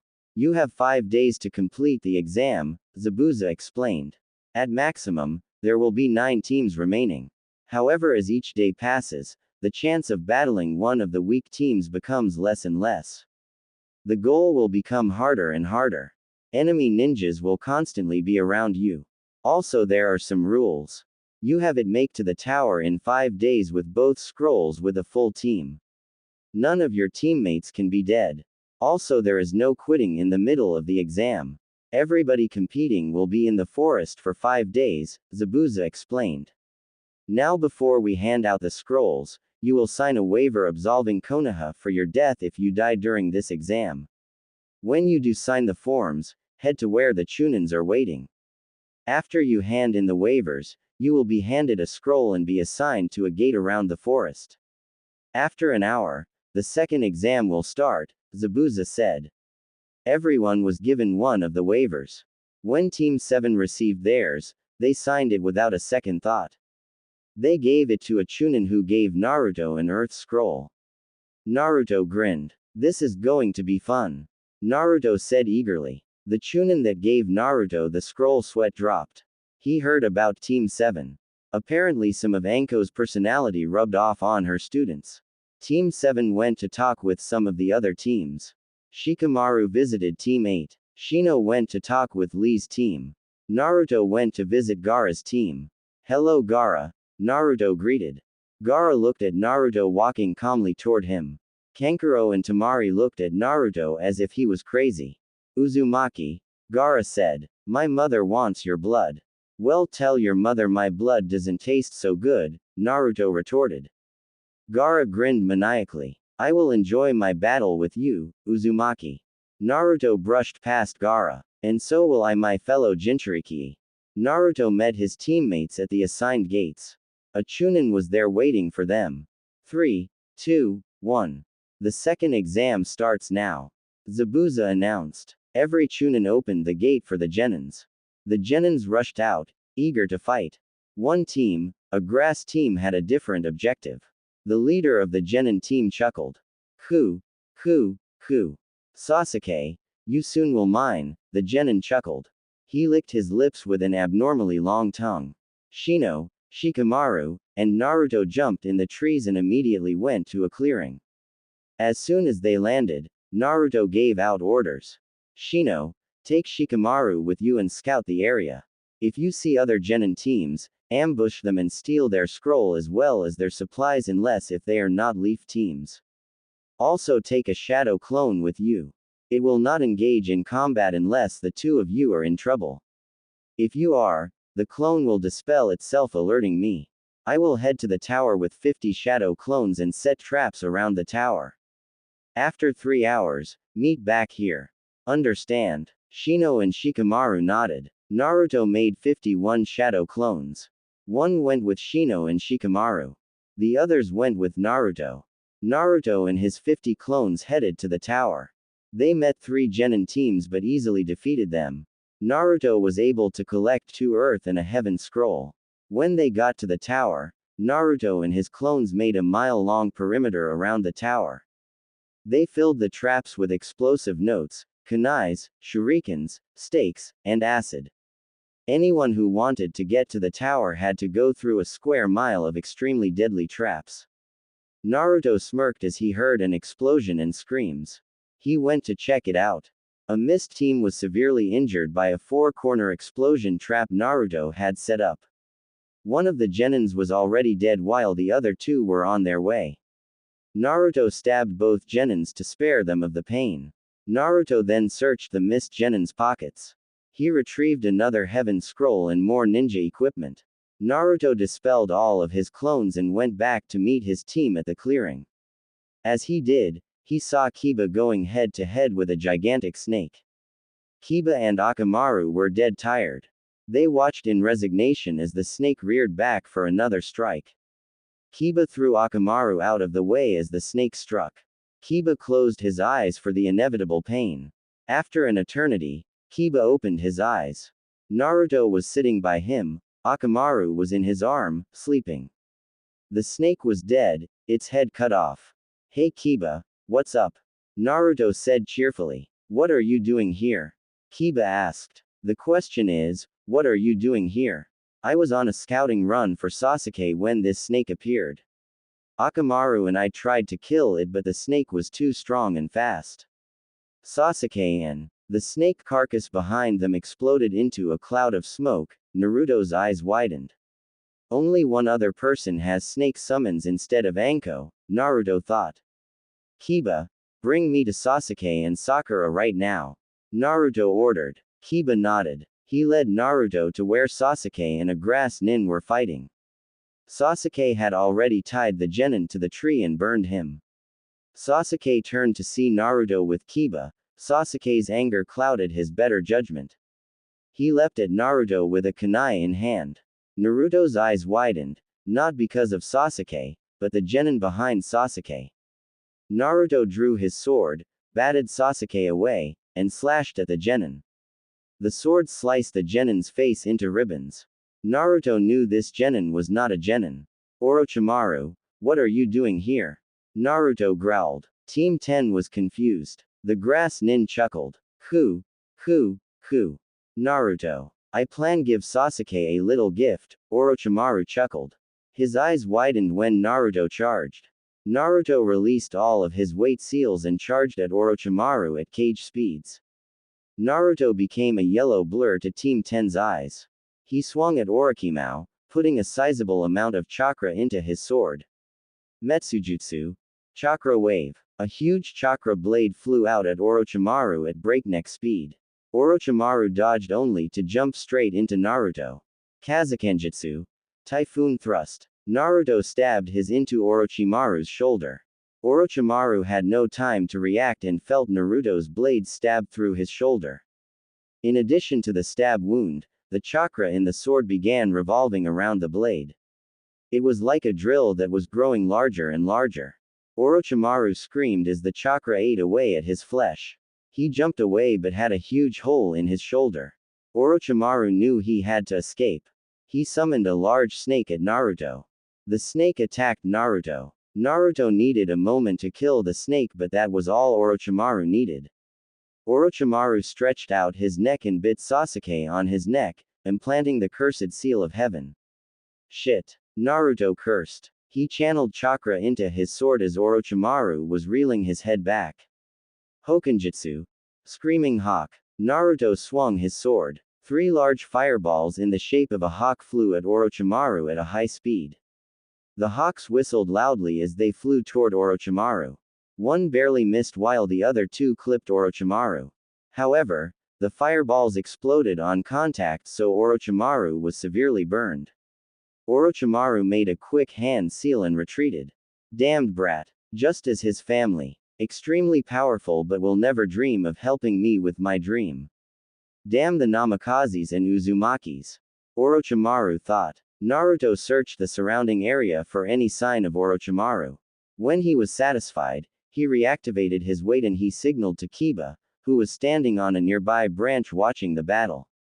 Kiba jumped to where Naruto was standing. You need something, sir? Kiba asked. He was awed by Naruto's strength and didn't want to be on his bad side. Kiba, where's the pink bitch? Naruto asked. Over by Sasuke, trying to help him. After Orochimaru bit him, Sasuke began screaming and fell into a coma. Sakura is over by Sasuke, trying to heal his wounds and wake him up, Kiba reported. Get Sasuke and follow me to my team's camp. Tell Sakura to keep up or I'll leave her behind, Naruto ordered. Kiba nodded. He went over to Sasuke and picked him up, fireman style. Let's go, Sakura. Naruto offered to help us until Cheapshit wakes up. Sasuke-kun is not a cheapshit. Sakura screeched. Naruto appeared behind her and knocked her out. He heaved her on his shoulder. Banshee bitch, Naruto muttered. He looked at Kiba, who was grinning at Naruto. She is indeed a banshee bitch, right, Akamaru? Kiba said. Akamaru barked a bit. Kiba was chuckling. Naruto stared at Kiba, confused. Akamaru said that calling her a bitch would be an insult against canines everywhere, Kiba explained. Naruto grinned. Keep up. Naruto and Kiba traveled at a fast pace in the trees for 15 minutes straight. They landed in a clearing where Shino and Shikamaru had already set up camp. They saluted Naruto when he arrived. Hey Naruto. Shino and I scouted the area. There were several genin teams, most of them were of the leaf. We did ambush a rain team, a grass team, and 2 mist teams. We stripped them of their equipment and weapons. We accumulated so much stuff that we had to seal it into scrolls like you showed us, Shikamaru reported. Which skulls did you get? Naruto asked. 2 heaven scrolls and 2 earth scroll.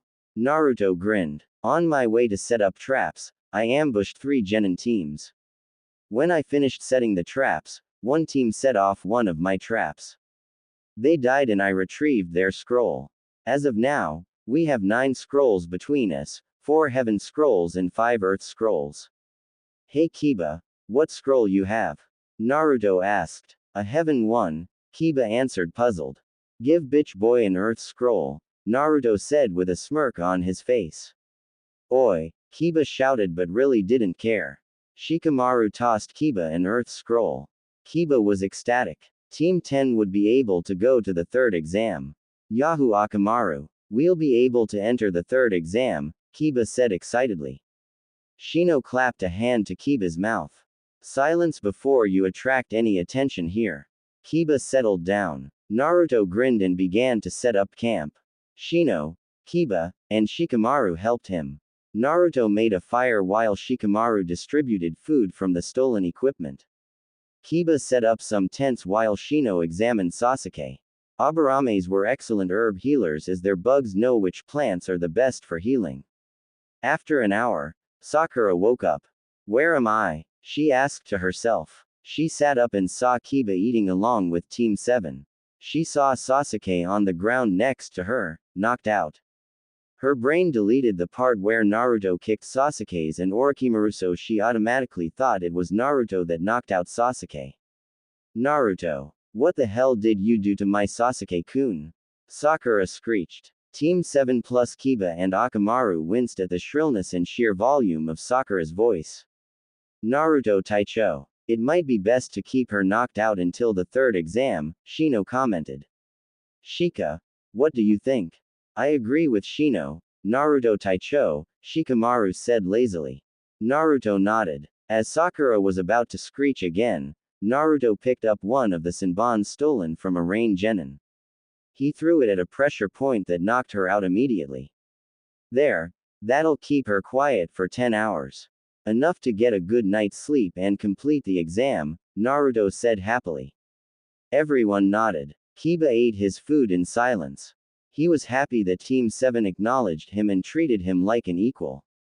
He also felt sad that he was much weaker than all of them and felt useless. Akamaru whined as he felt sadness waft from his master. Naruto noticed this. What's up, Kiba? It's nothing for you to get worried about, Kiba said quickly.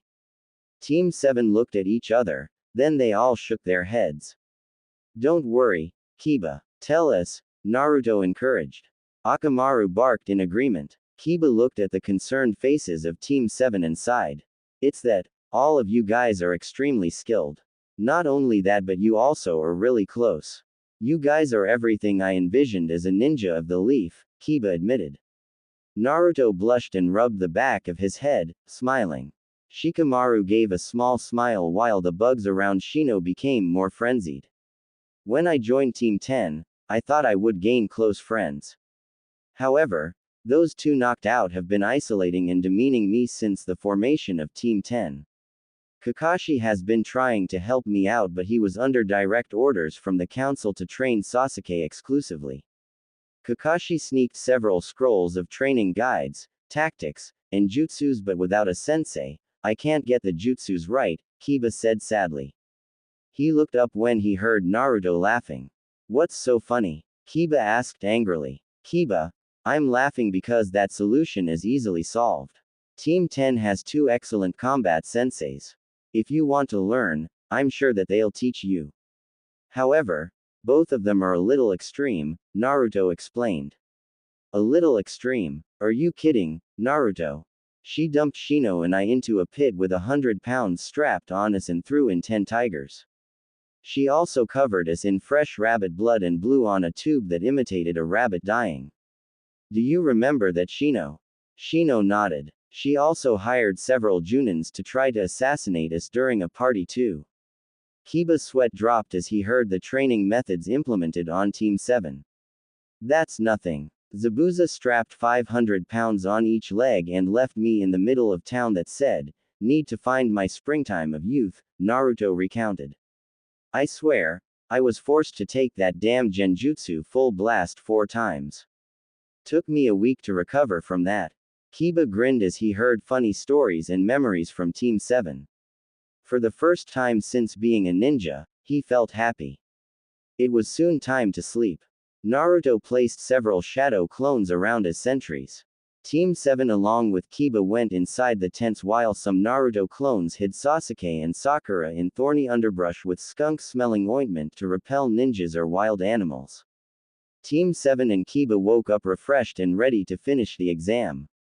They packed up the tent and a couple Naruto clones dragged Sakura and Sasuke out of the underbrush. Naruto made the clones carry Sasuke and Sakura as he didn't want to touch either of them himself. Just as they finished cleaning the clearing, a sound team appeared. The leader, a hunched-back mummy, pointed as Sasuke. You there? Drop Sasuke and your scroll. If you comply, we'll let you go uninjured. However, if you don't comply, we won't hesitate to use force, the mummy spoke. His other 2 team members drew their weapons. Naruto turned to his clones. Drop them. They happily dumped them unceremoniously on the ground. Hey Kiba, follow my lead, Naruto whispered. Kiba nodded as he drew out a kunai. Shino, Shika, Naruto called. The 2 charged the sound team at high chunin speed. Shino wrapped the mummy in his chain while Shikamaru trapped the other 2 genins in his shadow. Kiba, kill the other genins, I'll handle the leader. Naruto ordered. Kiba leapt into the air. He made several hand seals and began to spin in the air. Piercing fang. Kiba turned into a gray drill and mauled the 2 genins. The male was ripped to pieces while the female was cut up but knocked out. Naruto quickly killed the leader with a stab to the head. Naruto examined Kiba's work. Good job. You didn't kill the female though. However, it's fine, I wanted to ask her a couple questions. Kiba, patch her up and carry her. Kiba nodded. Suddenly, everyone felt a large pulse of extremely foul chakra behind them. They turned to see Sasuke standing, his Sharingan on and his face was covered in flame-like patterns. On Sasuke's face was a maniacal grin. Around Sasuke was a column of swirling purple chakra. Sasuke turned to see Naruto. He chuckled. Naruto, can you see that your power dwarfs compared to mine? You shall feel the strength of Konoha's mighty clan, the Uchihas. Sasuke roared. Now die. Sasuke charged Naruto. Naruto sent out a pulse of his chakra. What? Sasuke yelled. His sight was going haywire. One eye kept fast forwarding to future and rewind 10 seconds in the past while the other eye did the same thing in reverse motion. As a result, he couldn't see what was going on in the present. Naruto grabbed Sasuke by the back of his neck and easily lifted Sasuke. Naruto then proceeded to slam Sasuke's head violently into the ground until Sasuke was unconscious. Naruto tossed Sasuke's limp body to a clone. I hate that bloodline, Naruto muttered. Shino, Shikamaru, and Kiba were surprised how easily Naruto defeated Sasuke, even when Sasuke was powered up by some foul chakra. Alright, let's head to the tower, Naruto ordered. Also follow me carefully. I know where my traps are. Don't worry about the time. We still have 3 days. Team 7 and Kiba made good time to the tower. As they went through the area where Naruto laid his traps, they saw several people dead or injured. Team 7 ignored the pleas for help and kept going. Kiba was about to speak but Naruto beat him. Kiba, there is no place for the weak and stupid in the world of the shinobi. It's harsh but it is the greatest law in our world, Naruto said grimly. Kiba nodded. They arrived in the tower where they saw a large poster. Shikamaru was the first to figure it out. In short, the poem says a ninja must be smart and strong in order to be great, Shikamaru said. Do you think we should open the scrolls now? Kiba asked. It would appear so. We have brought them to the tower in less than 5 days, Shino said. They opened all 5 pairs of scrolls. The scrolls began to smoke and make a loud bang. From out of the smoke, 5 Junins and Chunins appeared. 2 days all of the Junins and Chunins began. They were surprised to see more than one examiner. Hey, wasn't there supposed to be one? One of the Chunins asked. A Junin recognized the Genin team and smirked. Normally yes, but then again, it was Team 7 accompanied by an injured Team 10 and a captive that opened the skulls. Excuse me, but is that all there is to the second exam? Naruto asked. The Junin nodded. Yep. You still have 3 days. However, there are rooms located inside the tower for each team. I can show them to you right now if you want. Naruto nodded. My teammates will follow you to the rooms. However, I have some information that is extremely important. It concerns a traitor snake. The Junin's eyes widened. He barked out orders to 2 Chunins. Katetsu, show Team 7 to an empty room. Azumo, take the 3 unconscious Genins to the hospital. Both Chunins nodded and set off to do their tasks. The Junin signaled Naruto to follow him. Excuse me, but what is your name? Naruto asked. Asuma Sarutobi, the Junin said. Asuma-san, I heard you say our team as if it was famous. Why is that? Naruto asked. Asuma grinned. You first gained attention by passing Anko's test. Anko has no idea of the meaning to hold back. When we were told that you had to capture her for 30 seconds, everyone expected you to lose. However, when we got word of how you passed her test, we all became interested in Team 7. Next was the Wave Mission. When the Junins heard the mission report of Wave Missions, there were many that advised the Hokage to draft your team directly into the Anbu. When we saw the heads of Yazu, Aoi, and Katsu, support for you being drafted increased. 2 A-rank nins and an S-class Kagaya are not exactly the heads you would expect from a genin. However, the Hokage refused the drafting, saying it would bring more publicity if you 3 went to the Chunin exam. Many of the council, especially from the civilian council, said that Sasuke should be leader of Team 7. However, when reports of you guys doing B ranks flawlessly came in, the Hokage and the Shinobi Council crushed any ideas of trying to mess with Team 7. In short, you 3 have gained a lot of support and admiration. Personally, the new record of catching that damned cat impressed me the most.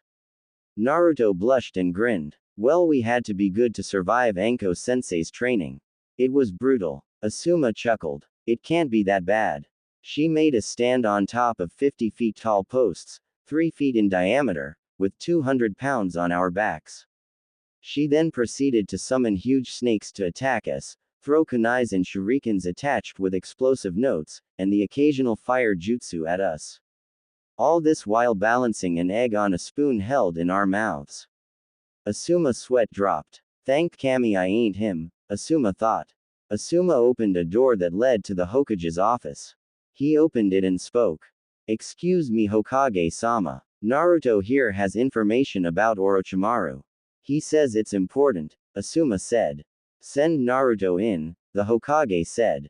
Asuma nodded. Naruto came in. Hokage-sama. As of right now Orochimaru is in the Fire Country, Naruto announced. What? The Hokage exclaimed. Please calm down. The situation is not as bad as it seems, Naruto said. Yesterday, I came upon Kiba Inazaka fighting a giant snake. I assumed it was a real one when I killed it. However, it disappeared. I knew there are only 2 summoners of the snake contract alive in the world. Anko had no reason to interfere with the exams, so I guessed it was Orochimaru. After Kiba showed me to his team, Orochimaru had finished toying with Sasuke. I fought him and managed to wound him badly, Naruto said. How badly? His left shoulder had a hole the size of a fist, Naruto replied. The Hokage smirked pleased. Please continue, Naruto. Well, after I had put a hole in his shoulder, Orochimaru summoned a large snake to distract me. As I killed the snake, Orochimaru implanted a curse seal on Sasuke's neck. After that, I managed to severely burn him with several fireballs before he escaped. Well, Naruto, I'm impressed. This information though is very disturbing. He formed a new village and I know has Sand as an ally. The question is why, Hokage-sama? I believe it is for an invasion. The Hokage blinked. You're joking. Unfortunately no. In the first exam, there was a genin that knew way too much about our forces. Before that I met with a Jinchuriki, named Gaara. Gaara is a highly unstable person, likely to kill anybody if he has the slightest feeling of bloodlust. Why would an ally send such an unstable ninja without warning? The Hokage nodded. It was good observations and conclusions. It didn't help to have the village on guard just in case. Good work, Naruto. Now take the next 3 days to rest. In the meantime, if you say anything important to tell me personally. Hi, Hokage-sama. Naruto bowed and left the office. The Hokage called for one of the Anbu. An Anbu with a cat mask appeared. You called Hokage-sama? Yes, Yamato. I want you to deliver a letter to the Toad Sage Jiraiya.